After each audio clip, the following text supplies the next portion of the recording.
I hope you're having an amazing day. If you're watching the video and you might see some weird kind of like black stuff in my hair or in my ears or something or somewhere, it's because I don't want you to think that I'm turning up to this podcast like absolutely dirty. But Briz and I would go swimming every morning when we are in Spain. And this morning, we did think that the waves were a bit big because we've had a bit of a storm over the weekend. We still went in, and the waves were savage. They rolled us like along the beach, and we just got sand everywhere. You know, where the sun doesn't shine, sand everywhere. So just in case, like I'm gonna wash my hair tonight, but just in case you see something, you're thinking, what on earth is she doing? It's just that it's just sand. Um, it's about 2 years ago, December 2 years ago, that my mom passed away. And I can't remember if I talked about this on the podcast, but she actually had an accident, fell over, hit her head, and then developed a cerebral hemorrhage. And she was in coma for 3 days and then she died. And I still sometimes go over that incident with some guilt and some should have, could have thoughts.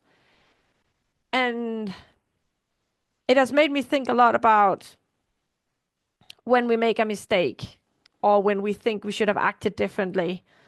And by something we did or didn't do, someone got harmed or died, how that affects us and what we can do about it. In my mom's case, there was two things I kind of go over that I think I should have, like my brain tells me I should have changed it. One is that she was on some muscle relaxants for a bad back, and I had actually taken them off her because on one occasion she did have a fall before, and I think a month before I had to come back from a congress I was at in Leeds because she had a fall, and we find out that it was because she had these muscle relaxants and she literally just could not coordinate with them. On the morning before she went to the famous Christmas party where she got, stuffed with red wine and food and then fell over in her high heels. The last time I saw her, I actually met her at the bus stop because Breeze and I were going to a Christmas dinner in Malaga and we took the bus in because we knew we were going to have a drink. And she came down to the pharmacy, which is just next to the bus stop. And that was the last time I saw her. And I said goodbye to her. And she just said, I'm here to pick up my tablets. And my mom was 80, whatever, and she was on different tablets, and I didn't question it. And it was only much later when everything had happened and I was sorting through her stuff and, throwing out all her medicines that I found a brand new package of muscle relaxants, of which she had taken two tablets. And she must have bought them on that morning and taken them before going to the party, thinking, I don't want to be in pain at the party. And obviously that combined with the wet rinds he then had probably did a lot towards her then not coordinating, falling over and hitting her head. So I sometimes I catch myself beating myself up that I should have asked her, what tablets are you picking up and checking? Because, just in case.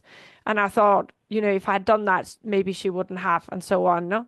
And the other thought is when she fell, she was going out to get a taxi home. And obviously, Breeze and I were in Malaga having Christmas dinner with our friends. So we were not there to pick up, which we normally would be. And we would normally go out of the car. We would normally go into where she was at and then help her out. And that didn't happen. The taxi driver was just waiting for her in his car, as you would know. So she fell off the curb. And then we think, okay, should I have gone back? And if I had known, could I have been there and it would have made any difference? You know how your brain do these things.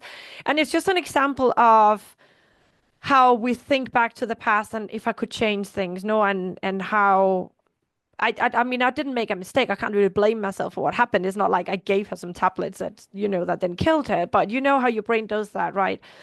And I've come across a couple of concepts and books I just want to share with you that have helped me a lot. So this Friday, I was at the VetLed conference, which is all about mental health and vets. And the keynote was given by Sydney what's his name again? I am so bad with names, sorry. It's Sydney Dekker, who has a background in aviation, and he's written a book called Second Victim about error, guilt, trauma, and resilience. And he gives example from, you can imagine somebody working in aviation, if they make a mistake and then hundreds of people die, right? And also in healthcare, if a nurse or a doctor make a mistake, or do something, or don't do something that they should or shouldn't have done, and then somebody gets really ill or dies, and there's victims, no? And in VetMed, this happens as well. We do something we shouldn't do because we make mistakes, because we're humans. And it is going to happen at some point in our life. I mean, if you work in a shoe shop, fair, the mistake is not going to be very big. But when you work in something important like healthcare or aviation or something where you're responsible for pets or humans, there's going to be a point where you're going to make a mistake. Someone is going to get really ill or someone is going to die because of you. And humans are going to suffer because of that, because in our case, the family is going to suffer because of what happened, right? And we can understand that obviously there's the victim of what happened. So you did something, and now this pet or person is victim of what you did. But there's actually a second victim, and that is us making the mistake. Because as humans, we also tend to do this. I should have, I shouldn't have, I could, I couldn't, what if, right? We have this constant inner dialogue when something goes wrong, where we blame ourselves, when we have guilt. And there's a lot of stories of people I know that have done something that has caused a tremendous damage to others, and then they just don't end up very well. And we call them the second victim because we are still a victim, even if what I did caused, or what I didn't do caused, for example, my mom to have a fall and die. She would be the victim of that, but I am also a victim. I'm the second victim because now I'm blaming myself and I'm having guilt over it. And if you have, for example, overdosed a patient, or you've done the procedure wrong or something, we made a mistake, and then the dog is a victim, the cat is a victim, and the owners are the victims, the first victims, but you are the second victim because now you have the guilt, you have the blame. Maybe your work doesn't support you. You might get blamed on social media. You are still a victim, even if you caused it unwittingly or wittingly, you are still a victim of these circumstances. And I think it's really important for a workplace to have a plan for when this happens. And I'm sure in healthcare, I did the interview with my friend Sylvia, who works in the NICU, and they do have specific framework for when things go wrong and babies die, and the support they have afterwards. How, first of all, like, how can we find out what happened and solve it and all this, not to blame anyone, but so it doesn't happen again, and set in systems in place. But they also have a second call where they talk about what happened, how do you feel, how you're processing, so that's that support. And I think we have a lack of that in VetMed. I think workplaces should have, when there's a case that's gone wrong and it's gone really wrong, that we should have some sort of support where a specific framework, not just someone say, oh, how are you doing, but like specifically know that this vet or this nurse is going to be a second victim of circumstances now, and it's going to have a lot of emotional and mental charge right now, and it's going to struggle. And depending on where you are or how you're feeling in that moment or what happened, it's going to be worse or better for you, So I think it's really helpful to remember that not only is that the first victim, but you also are a victim, and you need to understand this. You need to understand that you're going to be a victim of your own brain, and you're going to be a victim of owners or colleagues that might be judging you for whatever happened. And the second book I think is really helpful at this is The Body Keeps the Score by Bessel van der Kolk, who is he's a psychiatrist, I think, and a psychotherapist. He's brilliant. He knows a lot about body and mind. And I remember when I read that, and I had a real light bulb moment. So when we think back to something that happened, every time you think about what happened and you dig down and you take that memory up, every time you look at a memory, when you look at something that happened, your brain is reprocessing it. That would happen in a normal brain. This doesn't happen when you have PTSD, and this is why victims of PTSD, the same memory is as vivid as if it happened yesterday. The typical stories about veterans that came home from Vietnam, and then they, for example, hear a motorbike engine that kind of goes bang, bang, bang, and they jump on the floor and they're terrified and they literally think they're in Vietnam. It's because when you have PTSD, your brain doesn't do this normal processing. So you always, the memory replays as exactly as if it just happened. But most of us don't have PTSD from VetMed. Okay, that is arguable, but let's assume it's like a minor trauma when stuff happens, right? So every time you think about what happened, whether you could have, should have, when you go, if only I had, every time you reprocess that memory, every time you look at it, it will change. You will see it in a slightly different light. And every time you talk to someone about it, you will also, that memory will change a bit in your brain. So it's not like sometimes owners, it seems that they're lying through their teeth. They seem like evil people that are saying stuff about us that is such a lie. She did this and she did that, and they said, and they never told me anything about, they didn't prepare me.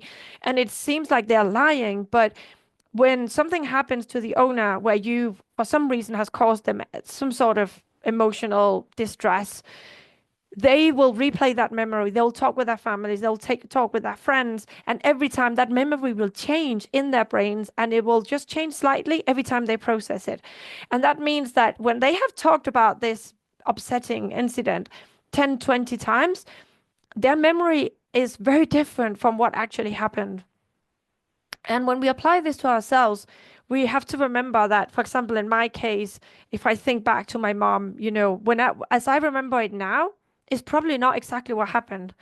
Whatever the people that were with her when she fell over, what they saw, what they experienced, if they had to tell what happened again, I think all the stories would be different now because everybody have talked about it, processed it, kind of like re-looked at that memory so many times that everybody's stories would be different.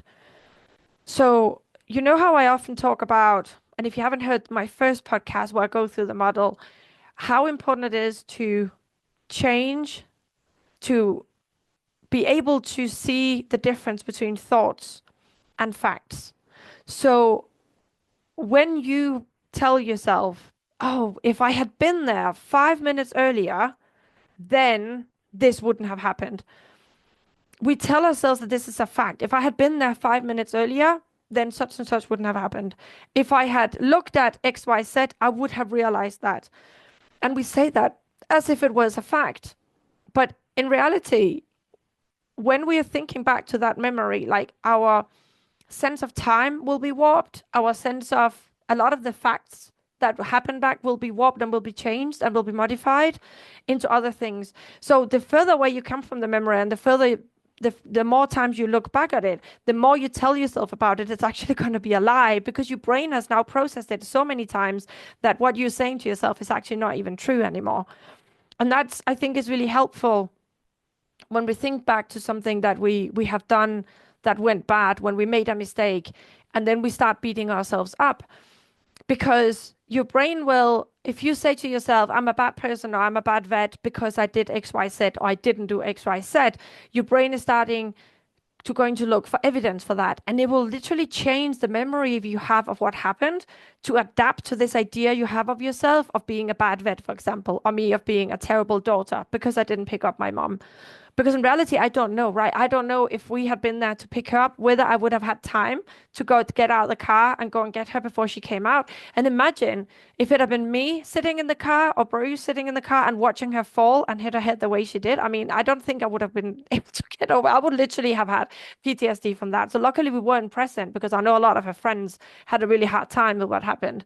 So I just don't know. And that's why I talked about in my last podcast as well about the consequences of our actions. We think if I did this, then that would surely happen, where you just don't know.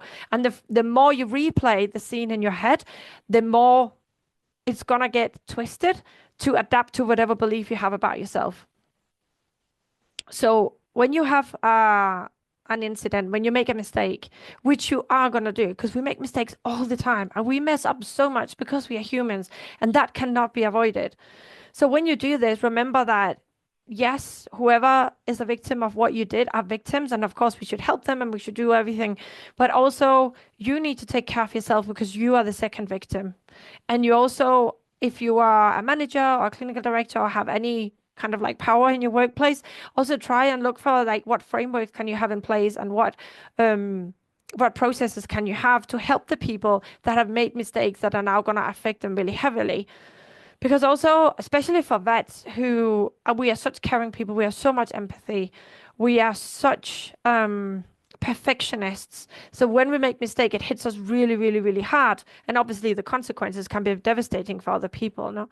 And it is really important that we remember this, that we are also victims when we make a mistake, not any more, any less than the first victims, but we are also a victim of it. So that is really important to remember and take care of yourself and realize that you can't just, it's just going to go away, or I don't deserve help with this because I was the one that caused it. Yeah, you caused it, but you caused it because you're human, not because you're a bad person or a bad vet, right? It just happens. Shit just happens all the time. And also remember when your brain keeps telling you, I shouldn't have done, or if I had done that, then it would have been different. You know, when you just replay these things and you over and over and you just in this mental loop, remember that the more you believe that you're a bad person or you're a bad vet for what you did, the more your brain is going to adapt that memory to that belief every time you replay it. It is really incredible how much we can modify our memories. And I think I mentioned this before, but when police officers take witness statements when there have been a big road traffic accident, like they will have 20 witnesses and all the witnesses will come with different versions of exactly the same incident.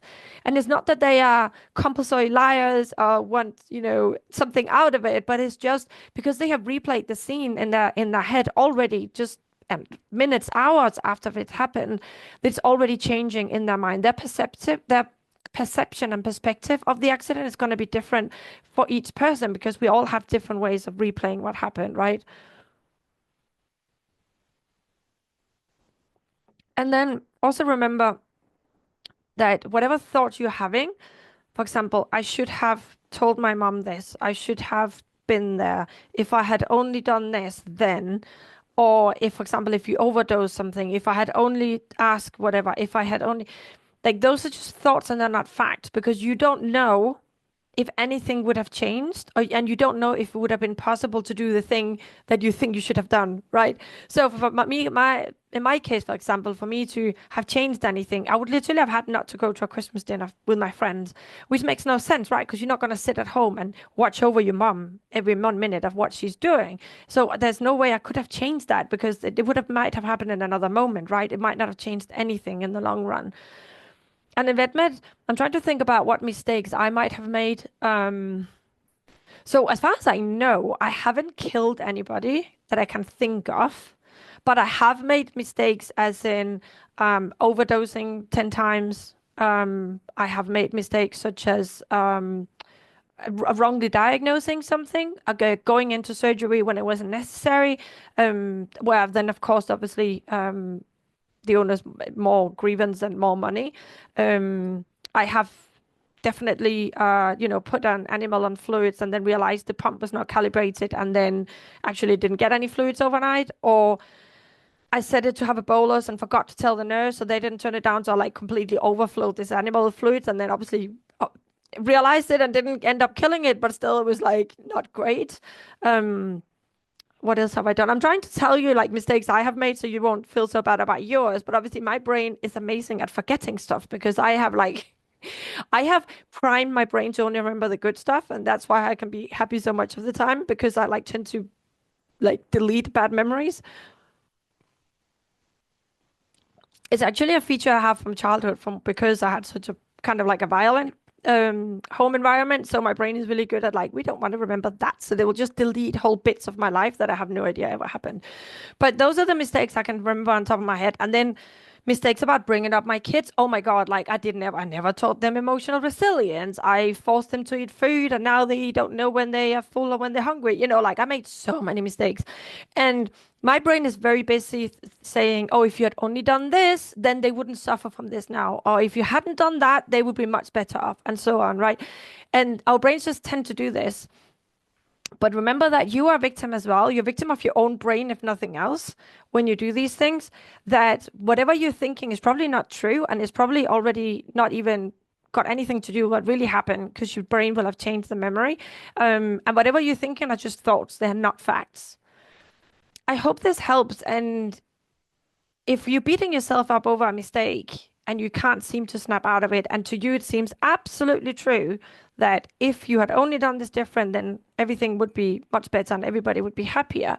I really invite you to reaching out to me, to send me an email, to, book a free consultation with me, just to like talk it through and We can like talk about where your brain might be have gone off rail and making up memories that are not even real anymore, or where it's pointing out something that's not true, or where it's making assumptions that if you had done that, then this would be better when it's not true.